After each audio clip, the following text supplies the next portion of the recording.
Well, let's continue to talk about education in this next story. A new United Nations Children's Fund report has listed Kenya among 39 countries in the world where cruelty to children is widespread in schools. Now, the Hidden in Plan site report found that teachers were the most commonly reported perpetrators of violence among children in 4 sub-Saharan African countries. This despite the fact that Kenya abolished corporal punishment in school in 2001. Wilkis Tanyabwa has the details.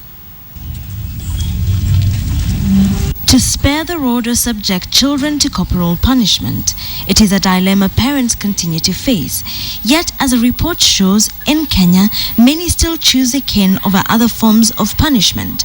Parents and teachers argue that it is a proven method of instilling discipline. Viboko ni muhimu sana kwa wanafunzi. Wanafunzi asipopata discipline, masomo yataendelea vyema. As a parent, the way I handle my children is that, there is a level where you cannot really compromise with a child.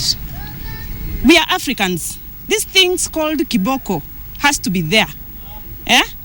Even the Bible says, you spare the rod and spoil the child. Kenya is listed among 39 countries in the world where cruelty to children is widespread. The findings noted in a recent report released by the United Nations Children's Fund. This despite the fact that Kenya abolished corporal punishment in school in 2001. The report, which compiled data collected between 2005 and 2014, asserts that use of both mild and severe punishment was highest in Kenya, where almost all children received a mild form of physical discipline. Nearly 2/3 were subjected to severe corporal punishment. The Hidden in Plain Sight report found that teachers were the most commonly reported perpetrators of violence among children in Ghana, Kenya, Uganda, and Tanzania. It's something which is done, but it should be done in such a way that is moderate, that is supposed to build some kind of a culture where students embrace discipline. The surveys in Kenya and Zimbabwe asked respondents if parents, adult relatives, or persons of authority had ever punched, kicked, whipped, or beat them with an object, either used or threatened to use a knife or other weapon against them. Over half of Kenyan men aged between 18 and 24 reported that they had been victims of such acts of violence when they were children.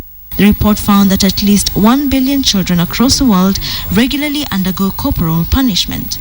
But even in the face of a report that argues that corporal punishment amounts to cruelty, others maintain that corporal punishment is the most effective method of disciplining errant children.